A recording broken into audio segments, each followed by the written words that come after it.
Welcome to the PropTech Pulse podcast, your inside look at the world of real estate technology. I'm your host, Kyle Hunter, here to guide you through the latest trends, expert insights, and game-changing tech shaping the real estate world. This is your go-to source for staying ahead of the ever-evolving industry. Let's dive in. Hello, everyone, and thank you for joining PropTech Pulse. Today, I'm very excited to have Carolyn Kwon with Moderne Ventures here with us. Hello, Carolyn. Hi, Kyle. Thanks for having me. Thank you. Well, I'd love to start off with you maybe telling us a little bit about Moderne. I know that you've been around a while, but it kind of goes a little bit under the radar. So I'd love to hear about what Moderne Ventures does and how you got into this. Sure. So a bit about myself and Moderne. I'm a managing director at our firm. We are a generalist VC. So we look across all different types of industries, identifying and investing in technology companies that are typically what we qualify as late seed to growth stage. So for us, that's companies that are 2 million or more in revenue. And I would say what separates us, since we fly under the radar, so to speak, is we are very operational and strategic. We run a program called Passport, which is really a fast track to bring customers from trillion-dollar industries of real estate to these startups. So some of our investors and partners include the world's largest real estate brokerages like Anywhere and formerly Anywhere, leading real estate companies of the world, Greystar, Avalon Bay, Toll Brothers. And so we're really at the intersection of seeing all different asset classes as well as companies. Now, you also invest tech providers that provide to residential. What kinds of things do you see are maybe overhyped? Like, obviously the AI kind of is always out there. What do you see that's happening there versus maybe what they're not paying enough attention to, or maybe focusing on the wrong things? From a residential standpoint, from an overhyped point, I would say maybe 2 years ago, we were all infatuated with what are now point solutions or features. So document abstraction, data labeling, data aggregation was a big topic that often was coming up.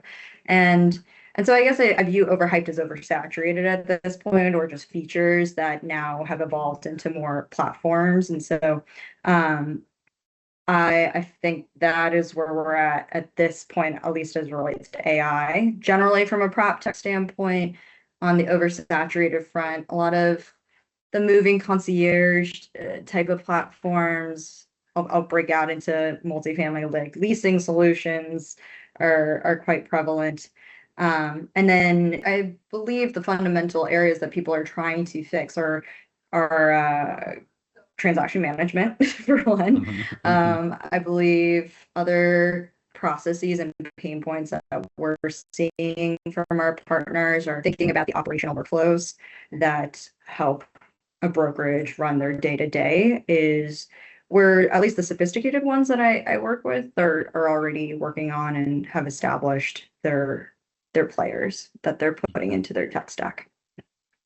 So when you're evaluating, what makes you, what leads you to a determination of this company is interesting versus maybe one that says this one is investable? This is something that I see a future in, and maybe take me through the process of selecting the right, partner that you choose. Sure.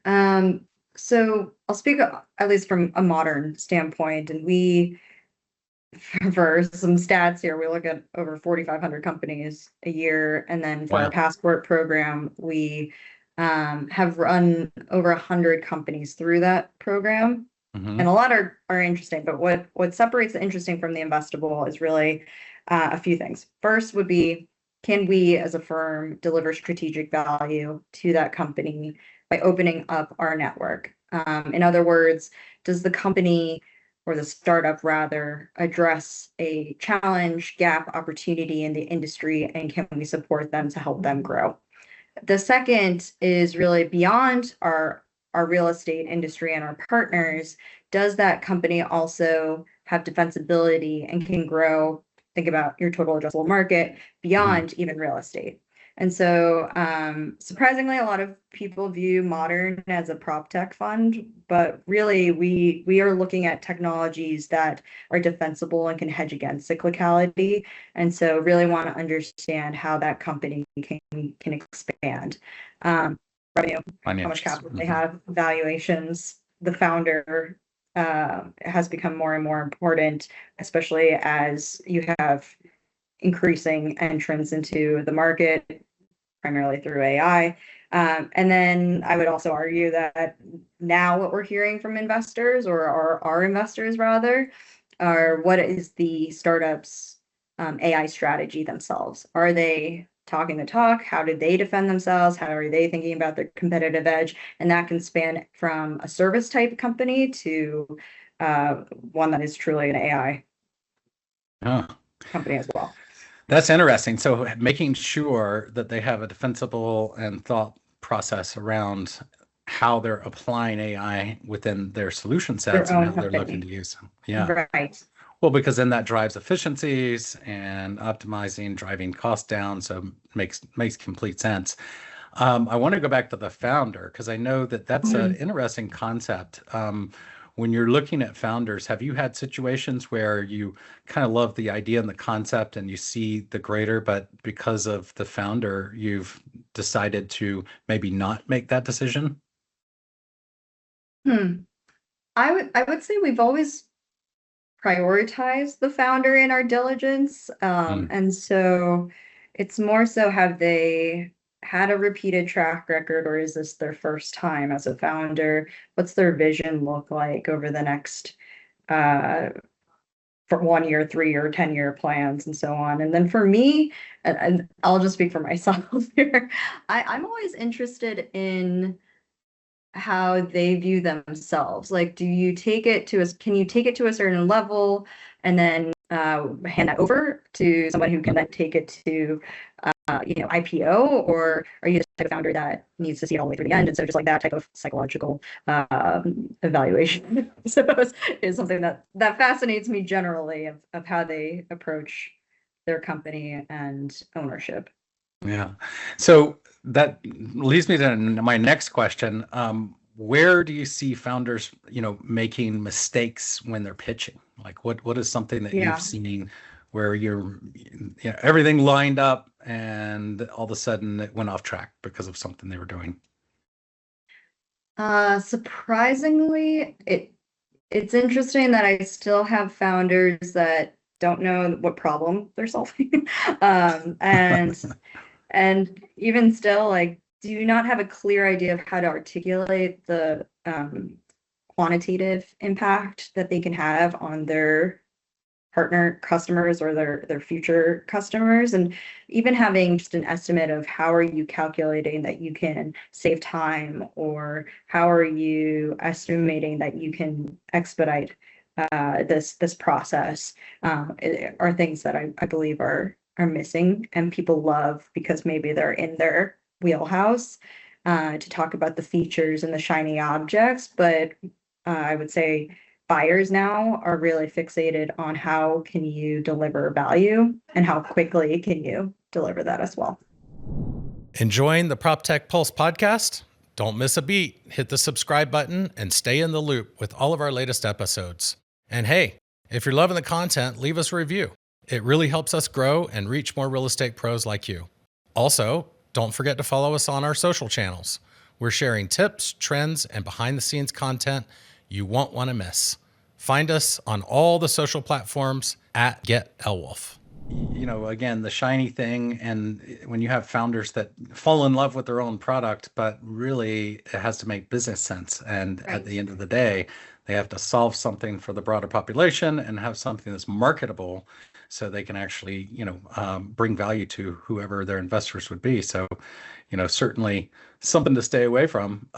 And speaking of that, I mean, is there anything that you're avoiding, like you're like, this is kind of trending in the wrong direction, or a direction that you feel like it doesn't fit Moderne, or are you pretty still open to whatever they bring? we'll look across all different industries and evaluate even companies that maybe sound familiar to our portfolio currently, Mhm. where we maybe have some pause, and this is also coming from our partners, again, the real estate or companies, is it's hard for us to work with startups that might be restricted from a regional standpoint. So maybe avoiding companies that are restricted either from a data mode where they just only have a certain number of data sets, or it can even be a physical location constraint. So I think that's where I've shirked away or said not at this time. Not at this time. So, in your portfolio, and totally understand if you can't answer that, but do you have any of your portfolio companies that you're like really excited about right now that you could share? Yes. Oh, okay, I great. have too many. I guess let me think about some of my favorites. I'll talk about one that's really exciting because I believe it has implications for the residential space. So, one company is called Mesh, and view Mesh as almost a plaid for cryptocurrency. Oh, And okay. so, what Mesh essentially does is they are connecting crypto wallets, so think your Bitcoins, with payment processors. So think PayPal, Shopify, mortgage platforms. And what they're doing is they're creating a seamless infrastructure on the back end to accept those crypto payments and then convert that to the desired currency on the receiving end. So think I pay a down payment with Bitcoin and you receive it in USD. And what's exciting, at least from a investor perspective, about that company is when we first invested around 2 years ago, they were doing around 100 million in monthly transactions. As of January, they were doing 8 billion in monthly transactions. Wow. And then in March, they're now, and we're in May, but 30 billion in monthly transactions. Why I think it's interesting for the residential space, just to tie it all together, is we're seeing Gen Z, so not my generation, but the next generation, be digitally native, more comfortable with putting their wealth outside of traditional banks. And what we're also seeing is that they're beginning to outpace prior generations in terms of home ownership.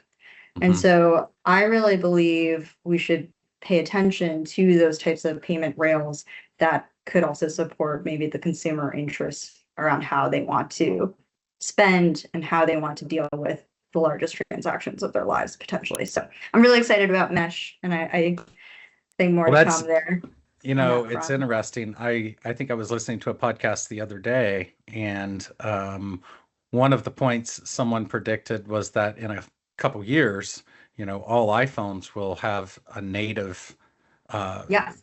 solution built in. I mean, it'll just be part of it because that is the speed at which they're using cryptocurrency to Hmm. transact to make that just an easier process. And it makes sense to filter into the home ownership process because there's so many things that happen. Exactly. And then as that is who, holds the cryptocurrency, they need ways to be able to easily deploy that in, everything that they're doing. So having that Right. embedded, I think, is makes a lot of sense. So yeah, no, that's really cool.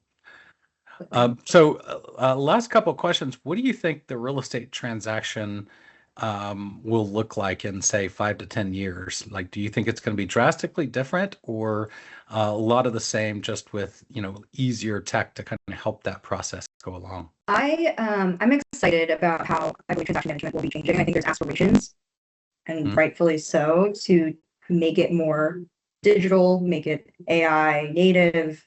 And I'll actually throw you guys a bone. I'm excited over the fact that you've hired a new CEO that comes from outside of this industry and has um, kind of transformed a different type of workflow through HR, and which was my old Mhm. world prior to this, Mhm. which is also a people first. Hiring and finding a Mhm. new job is a people first process. So taking those learnings and thinking about how can the process of buying a home be more seamless, or going through title or going through the lending process be an embedded service, I think is really the next iteration of transaction management, where you will also see opportunities to blend together insurance and home warranty, and perhaps in our portfolio we have trust and will, which is estate planning and protecting your home. And so I think the new iteration is, again, one of those embedded workflows that will meet and delight the homeowner. Yeah, and I think you're right about that. I mean, even going back to what the changing in demographics and the way that consumers behave, a lot of times that's what you hear is that, they're used to a lot of the conveniences and ease of their other parts of their life, and then they get into the actual home buying process, and it's a different experience, and a lot of times it's more difficult for them to navigate. And so having removing that friction in how that they can transact, maybe we can finally get above 4 million, units a year at some point. I feel like we're very accustomed now to instant gratification, and so certainly we should build on that. I do believe that's what people in the next generation want as far as ownership. Cool. Well, last question. What's a hard truth about founders, prop tech or otherwise, that that agents were, that they just don't want to hear? What's one thing that founders, that when you tell them this is something that you need to know, but it really kind of goes against what they feel like they would want to do? Maybe this answers your question. I don't know if the founders truly understand the level of sophistication across the table. And I think actually the residential space gets weirdly a bad rep as it relates to their appetite around innovation, or agents' willingness to adopt certain technology. And at least from my part, the folks across the table are like your Wendy's from from the Kai's company, and Brooks from Windermere, and they are quick movers that are deliberate and will push the envelope as far as for founders, like, let's see what you can do. And the ones that are able to rise founders to the occasion and be nimble and adapt quickly, and be mindful of the fact that also across the table, they're putting in clauses now around if you get acquired or if you run out of money. And like there is a level of refinement that it's not just picking off one or two agents and thinking it's going to be a breeze from there. It's really like, how do you grow alongside and walk alongside, I would say, these institutional partners. I actually agree. I mean, I think that we do sometimes in the residential area get a bad rap about slow adoption and some of these things, but the reality is, they're out there trying all kinds of things. I think it's more of the complexity of what's involved, and a lot of folks, when they get into the space, they're like, well, why doesn't it work this way? Well, it does, but it also works this way, and that other way, and it still does. And it's so really understanding the full broad. But to your point, some of those folks that you mentioned are very tech forward, and they're really into leading edge and understanding how to take some of the concepts that you described and maybe bringing in the newer generation, but also the older generation, and making it work in successful fashion. So and just to add to that, it does circle back to what do founders need to work on, and it's articulating again the speed to value and what you are addressing for those organizations, because ultimately, at least in our view, you're either increasing revenue, you're decreasing expenses, or you're enhancing their brand and their reputation in some capacity. So it doesn't really veer off of those value drivers we've found too often. So the more people can refine that pitch, the better. Well, Carolyn, thank you so much for joining today. I think that was a great place to end it. And thank you for being on our podcast. Thanks, Kyle. Appreciate it. Thanks for tuning in to the PropTech Pulse podcast. Looking to take your real estate game to the next level? Check out our cutting-edge tools. Visit lwolf.com to learn more and see how we can help you succeed. I'm your host, Kyle Hunter, and I'll catch you next time as we continue exploring the future of real estate together. Don't forget to subscribe, leave a review, and stay connected. Until then, keep innovating and thriving in the world of real estate.